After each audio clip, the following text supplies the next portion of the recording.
Welcome to episode 122 of the Left Behind Game Club. This week we play Last Day of June. Let's get right into it. You're listening to the Left Behind Game Club.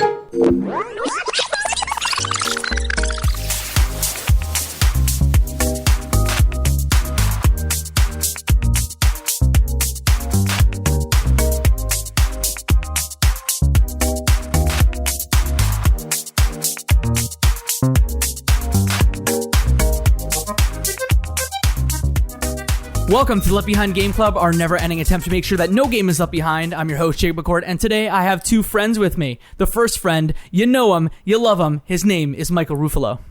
I'm here to talk about a game. And here to talk about a game with me on the last day of June is our friend Blake, a.k.a. Ludo Narrative FM. Welcome back to the show. Woo! Thank you so much for having me. I appreciate the invitation. Yeah. We are really happy to have you. We did an episode over a year ago about a short hike, and it still remains like one of my faves. So we're very happy to have you back. That's very kind of you to say. I can't believe it's been a year. I think it's been longer. So, my goodness, geez, time flies in this pandemic Panini panorama era we live in. If folks don't know about you and what you do on the internet, why don't you kind of share all the work that you do, including the podcast that you did before, because that's how we kind of met. Yeah, sure. Well, we can start with that. I have been a podcast host in the past. My project that I really worked on was Ludo Narrative FM, which is hence the name. And the study that we kind of did on the Ludo Narrative FM podcast was about how video games tell stories. And that has been on hiatus for a while. We have 3 episodes that were recorded and just waiting to be edited whenever we get around to it. But my main focus is running epiloguegaming.com. It's a website similarly dedicated to how video games focus about art, literature, and how they're a storytelling medium.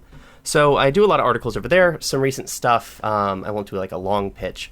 But recently wrote an article about why I stopped Twitch streaming, and wrote a review of the entire Yakuza series, and wrote a review of Nier Replicant, just a bunch of different things. So doing that all the time. And if folks want to find you on Twitch, like what's the kind of stuff that you do there? Like when you do stream? Sure. I will be streaming when we do our next charity marathon, so I will be coming back at some point. It's at Ludo FM, just shortened it because it's easier to type. And I recently, what did I last play? I played Batman Arkham Origins, inspired by y'all's podcast episode on that one. Had kind of mixed feelings, but played it. And then I did a co-op session of It Takes Two, the co-op story. It's the follow-up to A Way Out, which I really enjoyed. Awesome. Well, again, we are super happy to have you to talk today about Last Day of June. It's a game developed by Ovosonico and published by 505 Games, released on the PlayStation 4 and Windows on August 31st, 2017, and on Switch on March 16th of 2018. We start the show like we start many of our shows with what we call the fast pitch, which is a one-sentence pitch about the video game. So who wanted to give their fast pitch of this one first? I can go first if y'all would like. All right, let me go first. What if the creators of Pingu wanted to make you cry? Last Day of June. Oh, that's Mike looks very confused. Can you do better? Yeah, I just don't. Is the Pingu the Pingu like yes. the claymation seal? The 90s claymation penguin show. Yeah. Because of the voices. Because of the voices and kind of the way it looks. To me, this is like, what if the Pingu team made a game in 2017 and it made you really sad instead of really silly happy? Gotcha. It's a long way to get to my fast pitch. Yeah, okay. I'll take a crack at it. Yep. Last Day of June is a side story in Brothers, in the Brothers universe that is about love, loss, and how we cope with it. Interesting. Okay. Do you mean Brothers: A Tale of Two Sons? That's exactly what I mean. Oh my goodness, that totally works. If we're finding like a world that this lives in. Huh. Okay. Blake, I'd love to hear yours. I have one prepared. I wrote down, Last Day of June is a delightfully artistic and emotionally expressive indie that has nothing to do with the summer month ending. Bam. So much better than Mike and I. Sorry, Mike. Oh my goodness, no. So what did you know about this game before we decided to play it for the pod? Because I, for a long time, thought it was about the month, and I was terribly mistaken. Right, Mike? Yeah, what about you? Yeah, you were. Because you were like, I am so excited to play this game, and we can release it at the end of June. It will be perfect. We need to do it. And I knew nothing aside from that. I did a quick search to see, what are the reviews like. I saw some pretty glowing reviews on Steam, and I was like, okay, I'll play this game. Why not? Let's see where it goes. What about you, Blake? Okay. It's interesting that you mentioned the Steam reviews being very positive, because they are. I think later in the episode we'll talk about this, but this game, when I was reading some more critical reviews after I played it, is kind of mixed. It's had a very mixed reception from people. And but anyway, my history with the game is actually immediately recent to this this podcast. I had this game in a May 2018 Humble Bundle. I had to look that up. And it also went free on Epic at some point. So I played it on Steam, and I played it for the show, and there's a lot to say. Yeah, consider me part of the mixed. Consider me part of the mixed. What about you, Jacob? I would also be part of the mix. Get out of but here. We'll save that. What? I've been meaning to play this game for at least 3 or 4 years, basically since it came out. One of my partner's coworkers talks about it as one of the most cinematically interesting game experiences, and it hits that indie. Does not have head trauma. This is the indie that I adore, and I'm sure Blake kind of feels similarly, where this is probably the vein of indie where I'm okay, this is something that I would like. So I wanted to play it. I thought it was about the calendar month of June, but it's not about the character. It's about a character named June. Mm-hmm. So we'll get into it. Before we dive right in, I want to know how you played it. I played it on Switch, and I have some notes about the Switch version before we continue. Mike, how'd you play? I wish that I knew that it was on Switch. No, you don't. Okay, well, let me tell you, I had a pretty bad experience playing it on my laptop. Oh, no. There is no way to resize the window. It's either full screen or postage stamp size. So my choice was either to play it in slideshow mode or in a very small resolution. Okay, so you played it on PC via Steam, Epic Game Store, or yep, what? Via Steam with an Xbox controller. Okay. Blake, how'd you play?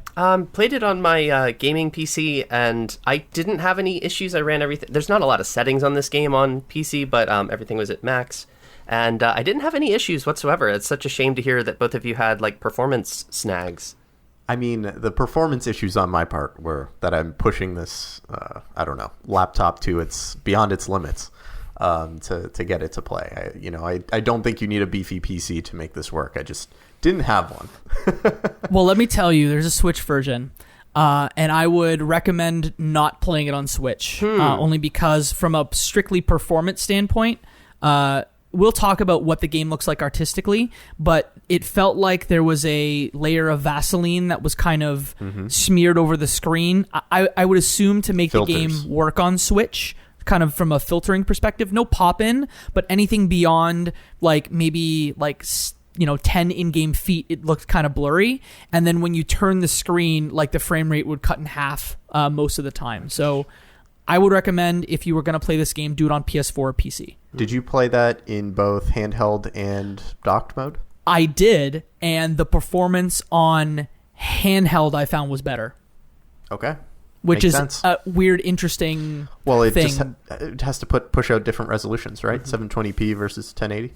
Yeah, and I played on a Switch, not a Switch Lite, so I would caveat and say, this game is interesting. Don't play it on Switch. Is it? Oh boy, let's just get right into it. How would you do you want to talk about what this game is before we go ahead and talk about our experiences playing it? Because I think it's really important to talk about what it looks like and what it's all about before we dive right in. People might call this game a action adventure puzzle game, or a point and click to some degree puzzle game. But really, it is a game where you press A lot and watch cinematics explain the story. There is not a lot to do other than find the missing item that you need to revise history and find a way to make sure that I don't know whether the wife is named June or the character with the big glasses is named June. But try and make sure that your wife does not die at the end. Yeah, Carl is the main character who's in a wheelchair, and then June is his wife. And as you said, it like starts kind of in a tragic sense where your character's in a wheelchair, you don't know why, and then you slowly find out that there's a car crash where June, his wife, passed away, and you have to go around and hit A on things to... I'm sure there are a lot of shows y'all know that like it's about replaying the past. This is one of those things where like the things you do in the past could affect the future, the butterfly effect. Mm-hmm. This game is the butterfly effect. Yeah. It's like, oh, if you prevent the little boy from being in the road, and which will cause you to swerve and your wife die, well then, oh, there's going to be something else, and that's going to be the girl who had a childhood crush on you that is now heartbroken to see you with someone else who's leaving town. Well, she's going to hit a bump in the road, and all of the boxes on her truck are going to fall out, and as you come, you're going to end up swerving to avoid her, and if you account for that, there's going to be a hunter who's standing on top of a cliff, and that's going to create a rock slide, and that's also going to end up getting you. So if it's not one thing, it's another, and this game is a series of, you can call them puzzles to change the past and create a new reality or prevent the person from dying. I think it's really interesting that the idea of like pressing A lot and these being like scare quotes puzzles is the impression that this game leaves, because I think that those are almost like afterthoughts of game design and the way that this thing works. And if I had, I guess I'm probably the most positive in terms of how this game hit me, but I'm rather sympathetic to the idea, at least, that not only does this game continue to contrive reasons for the inevitable sort of like butterfly effect sort of message behind it all, but it achieves that through sometimes tedious repetition, and that's a shame, is having to go back. You can say that again. Yeah, having to go back multiple times if you don't quite know what to do. And I'm willing to say I pulled open a walkthrough almost immediately just because I wanted to get all the achievements in one playthrough. And that made a huge difference for me. I think if I did not have that, I would have become frustrated.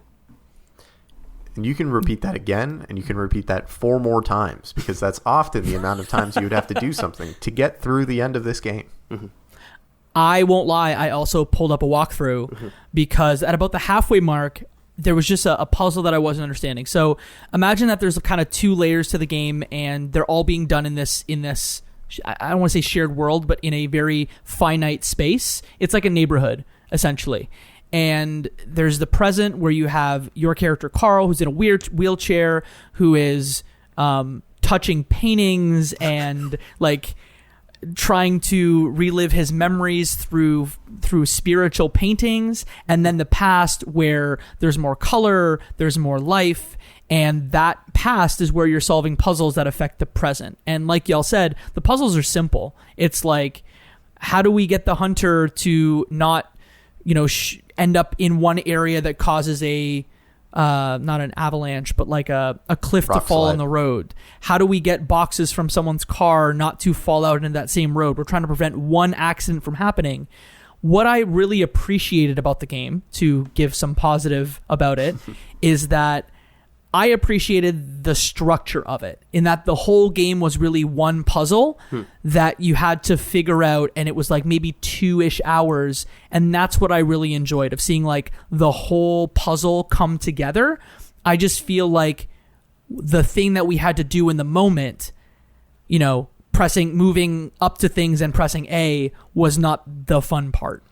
But didn't you feel like you saw what all the pieces were once you completed the little boy challenge, the first of 4 that you had to solve?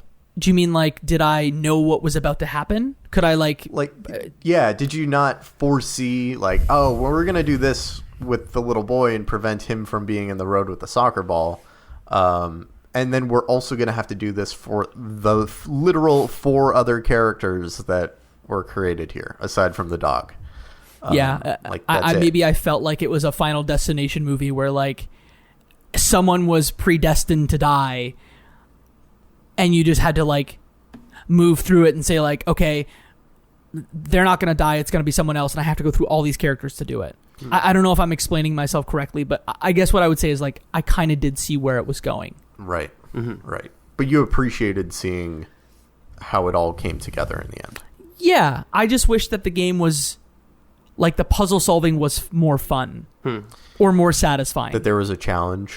Yeah. There was something to it. The thing that I felt robbed about with this game was, one, it was too long, which says a lot because this game is fairly short. And two, that this game didn't need to be a game. Like, it isn't a good game, but nothing about it requires it being a game, because all of the story is really told to you in cinematics after you've pressed A enough times. So there, I felt like my time wasn't being used well, and I wasn't being respected as a player. So I actually didn't finish it. I pulled up a YouTube walkthrough and watched the last half of the game because I was like, I can't do this. Dang, that's got to be either the first or second time you've done that in the history of the podcast. Yeah, I couldn't drag myself through it. Wow. This is so interesting to me because I wasn't wanting a challenge out of a game like this. I think that Jacob mentioned earlier about this being very much kind of in his alley as far as video games go. Like, this looks like it's specifically tailored to these interests that you already know you're going to enjoy and expect, etc. And I totally had that. That was my first impression, thinking that this would be a swing, knock out of the park sort of hit with me. And to some extent, I do love this game, and we can get into some of those reasons why. But hearing all of these sort of, like, the idea of maybe getting so frustrated that you stop playing and watch the end of it, it does reveal, like, the biggest flaw that this game has, which is that I don't know if we've mentioned this, but this is like a wordless game. There's no text, there's no dialogue, and so everything Simlish. Yeah. Everything you're doing, you're figuring out, like, through just context, like visual sort of metaphors and things. And I think, just to reiterate the walkthrough point, I think that this game kind of suffers for that. And even though the interactions are simple, it's still not clear exactly how to play it efficiently. And speaking about, like, respecting your time, the game I completed it in one sitting. It was just shy of 3 hours, got all of the achievements, and I was thinking to myself, even for a one-sitting game, it does sort of overstay its welcome, which is a problem. It does feel like it should have been maybe an hour shorter, all things told. I'm with you. Yeah, I was just going to say, like, I hadn't thought of that being a potential solution to this, because I kept thinking to myself, I'm like, I would love to see the, like, Pixar short version of this story. Or I would love to see the 13-episode anime of this story. But actually playing this game is not Mike's dying. This is not the thing that I want in this universe. Like, I not to spoil the later, but, like, I thought of something like Bao, like the Pixar short about the Bao bun? About the hot bun, and I thought, like, that's the kind of storytelling that I feel this hits. And that's how I want this. I want the Last Day of June short that is before The Incredibles 3. I don't want to play this 2.5 hour thing. That's exactly the point that I feel I tried to make earlier, which is that nothing about this game needs to be a game. And the points where it becomes a game are where it is the most frustrating and the least enjoyable. And I just didn't feel respected as a player. And look, I'm not coming to this game expecting Dark Souls. I'm also not coming to this game expecting, a real challenge with these puzzles, because that would bump so many people off of it. I just wish that there was something to it, and that there was some story to be uncovered. And I think they try and give you breadcrumbs of that with the little memories that you bump into, the little silhouettes of them that you walk up and press A and hear the Simlish speak, and you infer through all of their tone, what was happening. But yeah, I just really, really couldn't get into it. But I'm glad that you both were able to find more positive experiences out of it.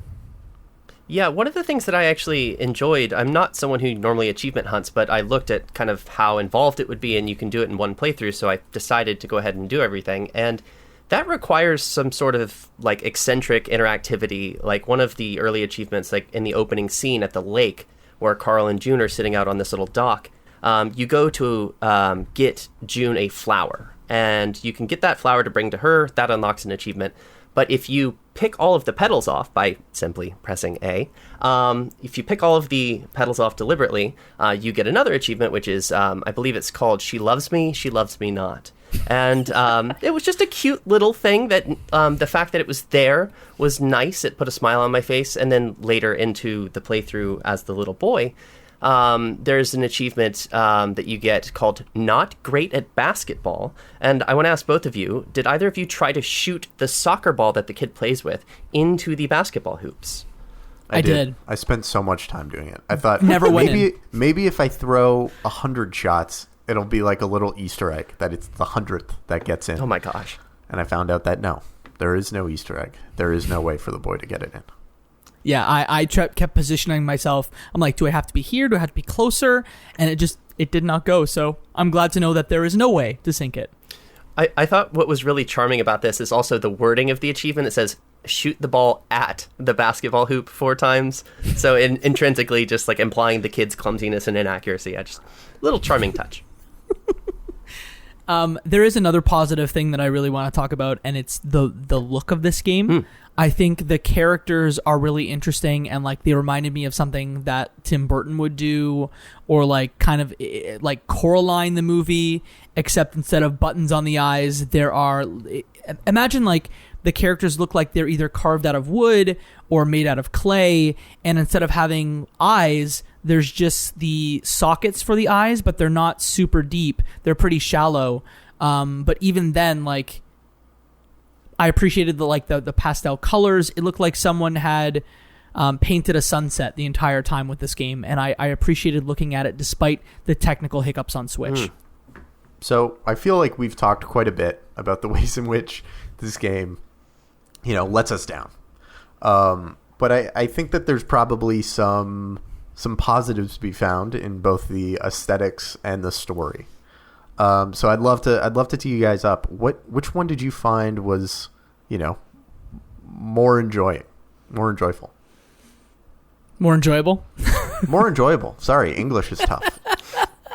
My favorite of the 4 stories was the little boy that I just mentioned, and I have a couple reasons for that. Not to plug it, but on the day that this episode goes live, I actually will have an article pairing up with the episode, and I'm going to talk a little bit more in that article about why I think the boy was my favorite. But I got the most value out of that one, and I started to think by the hunter, that was the one that I would probably cut.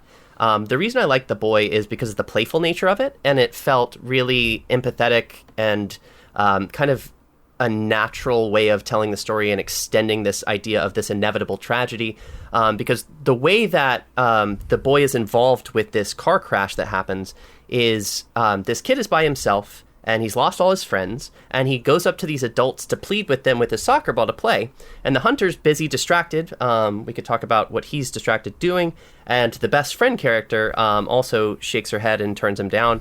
And so he has this cute little pop animation. He has this idea, and he runs off screen and grabs a kite, and with both hands he like presents it up to these adults again, and they do the same sort of head shake disapproval.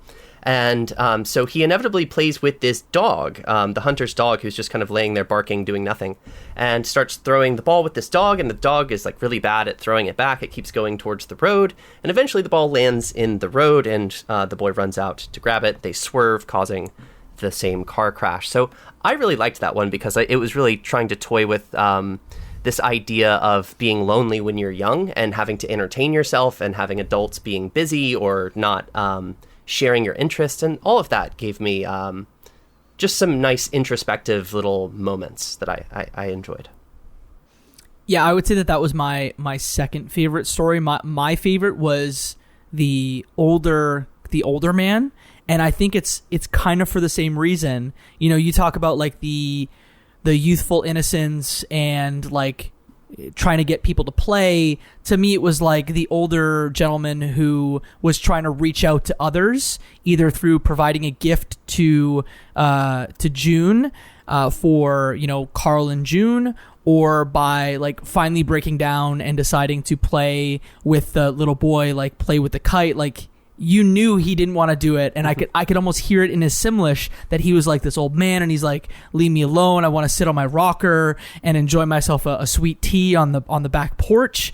But he plays with this little boy, and I think there was, you know, there's no voice acting in this, but I think you could tell that like he was enjoying his time, you know, having a kite ride with a little boy. So I appreciate it for the same reason, but instead of like youthful innocence, it's like someone who is a little bit older, who has been through a lot and is probably tired, like breaking down and deciding to let himself have fun again, or allowing himself to reach other people again. So that was my favorite. I don't know how you felt about like the best friends story. You said the hunter you'd cut. I think the best friend story was the one that I would cut out of the hunter and the best friend story are definitely the weakest ones to me. I would agree with that. I didn't have as much value and I didn't have as much connection to those two stories, and they did ultimately make the overall puzzle of the game, where you have to set up these scenarios at the end of each day. It made that a little tedious because there were just so many of them, and I didn't think that they were crucial to the overall story and like the tragedy that the story is trying to point out. I really did. I definitely think The Old Man is my second favorite, so very high up there for me as well. And what I really, really liked, and I don't know if we want to get all the way into the spoilers at this point, but the way that his chapter ends, like reality sort of breaks down, and I really enjoyed that. I mean, it was kind of obvious symbolism that I've seen elsewhere, but it was powerfully done when paired with the frankly gorgeous soundtrack.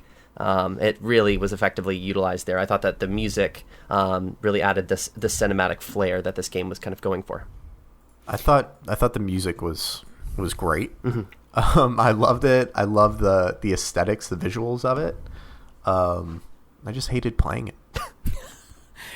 I think the whole game was actually, you know, I looked at the Wikipedia page. So sorry that I'm the person that's reading a Wikipedia page on a podcast.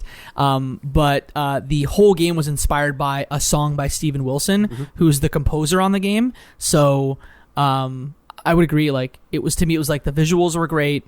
The music was great. Just maybe playing the thing is not the piece. But we keep talking that to death. I think it's a good point to kind of move towards the end of the game. So imagine there are these cards that come up, right? Like Blake said, you have to line up each of the four characters' main stories. And once they're all in the right place, that's when the end of the game kind of begins to initiate itself. And is that kind of card mechanic where you're getting like someone's exact end.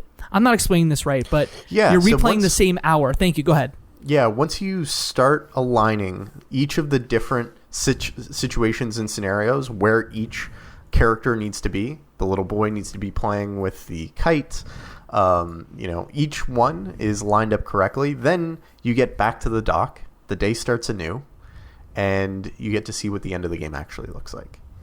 And correct me if I'm wrong, if I'm anywhere wrong along here, but from my recollection, what ends up happening is you get to the dock, and what's the bespectacled guy, Carl? Well, no, because I think there's a piece before that that's important related to.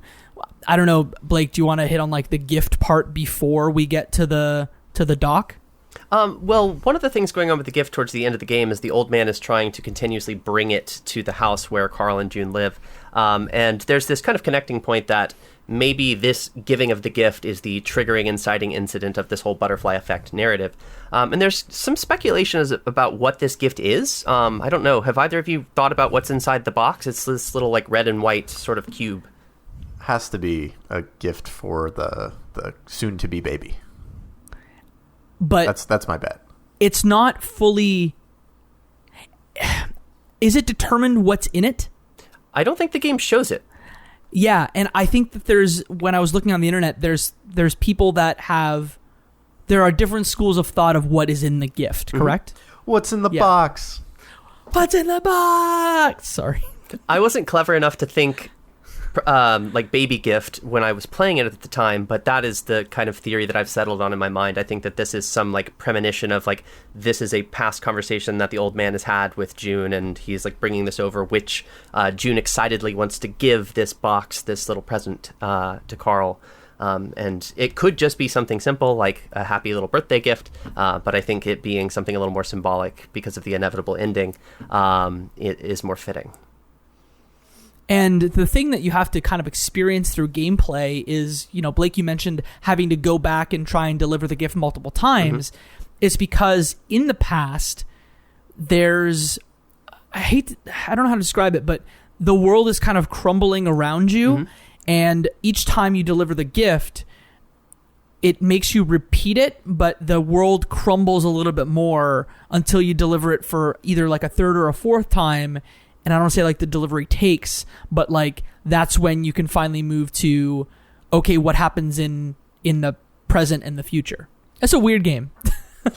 Yeah, so there's a scene where finally you're at the top of the stairs, and one of the rooms is just a baby's room, and you're just kind of in awe, and June is behind you. And then I think it teleports us back to the dock, and this time, instead of getting into the driver's seat, pulls June out of the passenger seat and has her drive, with the implication being he knows he's going to die. He's going to sacrifice himself to make sure that his wife and offspring live. I think that would have been something that struck a chord with me or felt semi-worthwhile had I not been so frustrated getting to that point. I have a question from Twitter, and it kind of hits on exactly Hit what us we with want. Question. I have question. This is from @StoryEverPod on Twitter. They ask, what did you know going in? We've already addressed that. How caught off guard were you? I was wrecked. So I think I want to know, like, I knew it was did coming. You see it coming? 100%. I think from the beginning? Very predictable. I think I knew it was coming, but it hit me powerfully. It didn't like bring me to tears or anything, but it was one of those endings to a game that made me stare blankly at the wall behind my computer monitor for about 15 or 20 minutes before inevitably deciding to try and scour the internet to read any like critical analysis that was out there, just to see like what did other people said about the game. The thing that worked for me with the ending, again, the swell of music happening, the tacit acceptance of his own death instead of paralysis, but like just there's this little moment where you can press A, and you can no way tell her, and so that's kind of an ambiguous. I immediately interpreted the tell her as tell her about all of these repeated attempts and about the inevitability of this drive and how it's going to end fatally. And you can also interpret it in other ways, or it could just be simply like, I love you, like one of those. And I liked that moment. It was incredibly simple, but it was effective for me.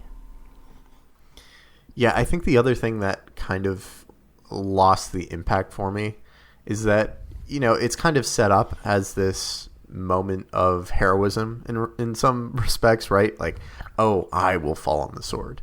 But if you really look at it, I mean, to me, it's a very selfish moment. He's escaping a depressed life, paralyzed, tortured by not having his partner there, to essentially having her deal with that, right? And it's only made slightly better by the fact that she needs to be a parent on her own. And go through that whole process herself. It doesn't feel like a really heroic moment to me. It's honestly, it seems like choosing the easier path.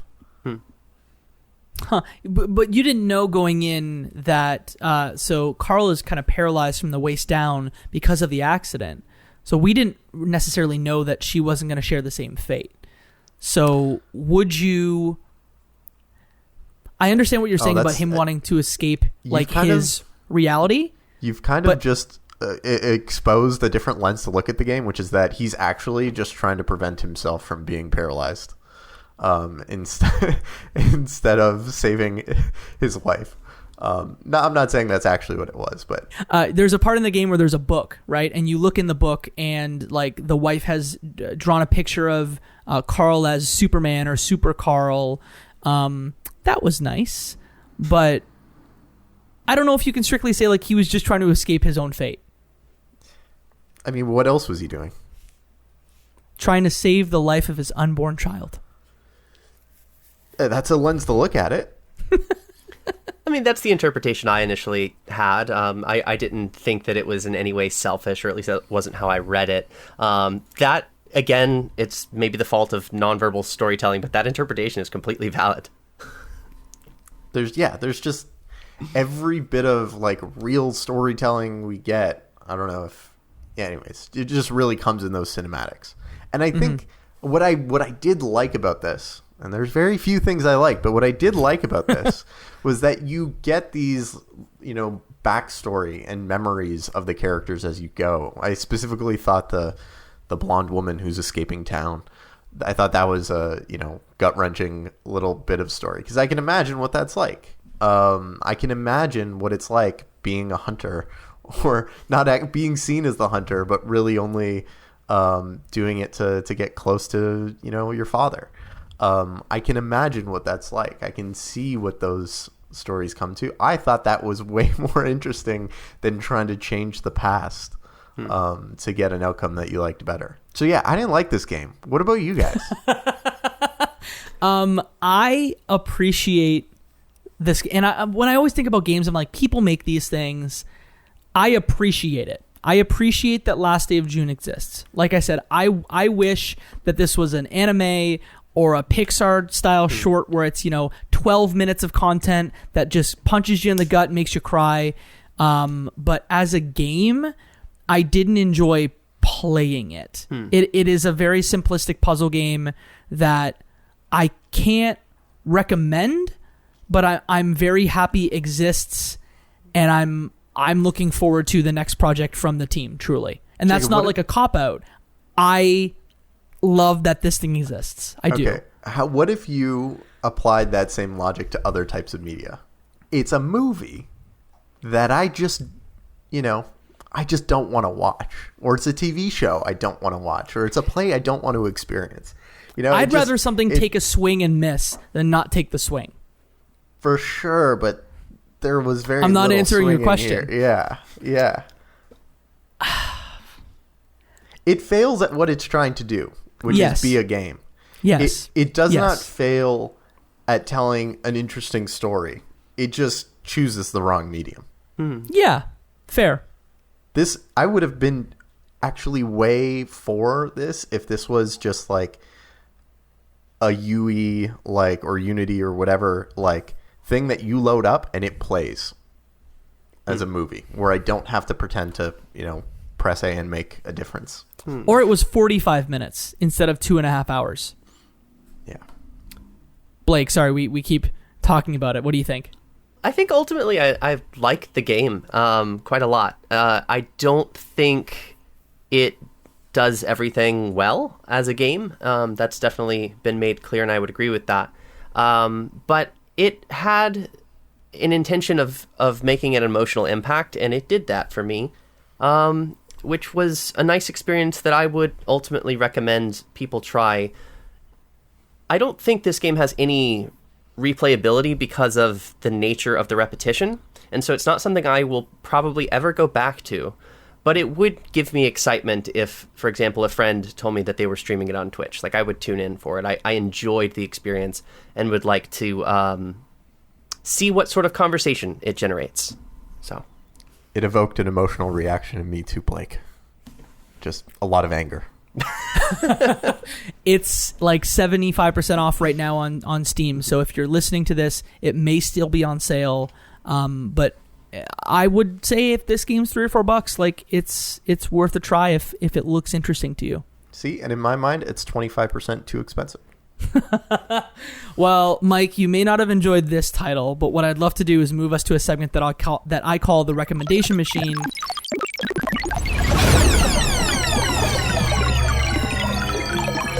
The recommendation machine. And in this segment, if folks want to play more games like this, or want to play a game like this that's maybe a little bit more well executed, Mike, we're going to recommend some other titles. So what I would love to do is invite one of y'all to go first and share either one or two titles that folks can play if this game hits their vibe. I will just give the one that stands out to me, and that is Brothers. I alluded to it earlier. Brothers: A Tale of Two Sons. It tells an emotional story without dialogue, in a very similar way. It's about loss. It's about love. It's about relationships, and I think it's just way more successful in what it does. So, it's also probably about a similar length. Yeah, Brothers is great. I have on my list Life is Strange. That feels like an obvious kind of butterfly effect comparison, just for the time loops and the whole like inevitability of the fixed events in time. But also That Dragon Cancer, which I think is a game that's trying to do a similar processing heavy loss sort of theme. And I've written about this before, but I don't think that game is a game that I enjoyed playing. So it's a very similar kind of in this, it swung for the fences, and whether or not that made it for you is really up to interpretation. So those are good ones. I've wanted to play That Dragon Cancer for a very long time. Maybe something we play in the future. My reco is a newer title. It is called Before Your Eyes. It's from a team called Goodbye World Games, published by Skybound. And it's about 90 minutes, came out like a few months ago. And essentially the mechanic is that you're in first person, but your webcam is on, and the game moves forward in time every time you blink.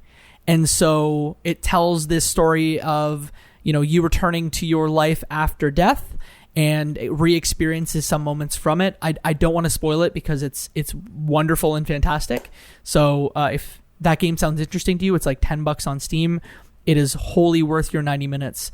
It is easily the best thing I've played in 2021, so I will leave that there. Wow.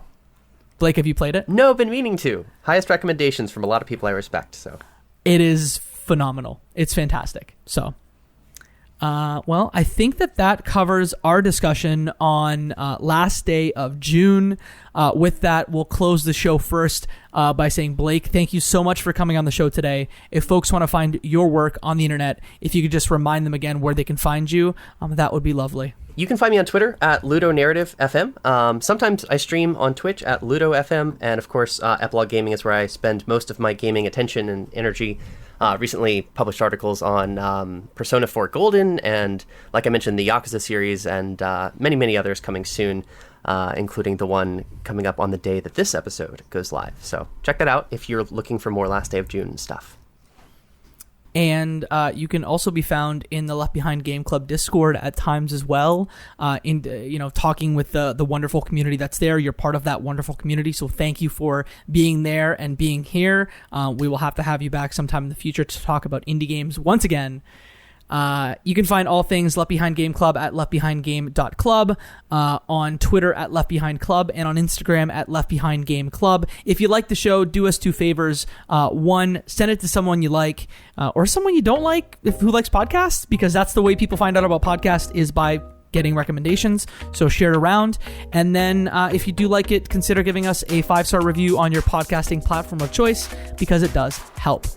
You can find me on the internet at JigaMcCord on all major social media platforms. I host another podcast called Cutscenes. It's a video game movie podcast that is seasonal. Season 3, getting ready to launch that later this year. You can find that at cutscenes.ca. I also host video game trivia on Twitch every Wednesday night at around 9 p.m. Eastern, sometimes a little later.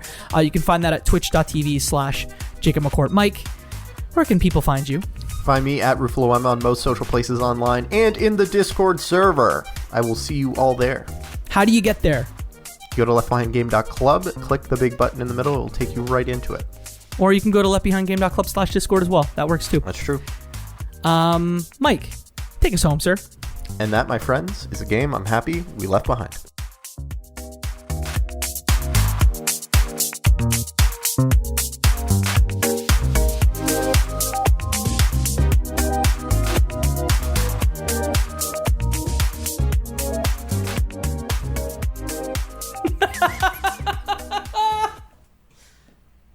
Do you want to try again? Nope. I feel like I got it. Oh my, nailed it. Nailed it. You did good. God. I feel like I got that one take. You did it. You crushed it. Thank you both. Hey. I'm Jacob McCord. I'm Katie Lesbrance. And I'm Travis Colnut. We are hosting a brand new podcast called Cutscenes. There are tons of video game podcasts and tons of TV film podcasts, but we're going to bring you the intersection of both and talk about video game, movies, and TV. I know what you're thinking. Aren't most of them not very good? Wrong. Some of them are fine. And we're going to tell you all about them. Make sure to subscribe on your podcasting platform of choice. Follow us on Twitter at cutscenes_pod. And most importantly, give us a listen. See you soon. Cutscenes, a video game movie podcast.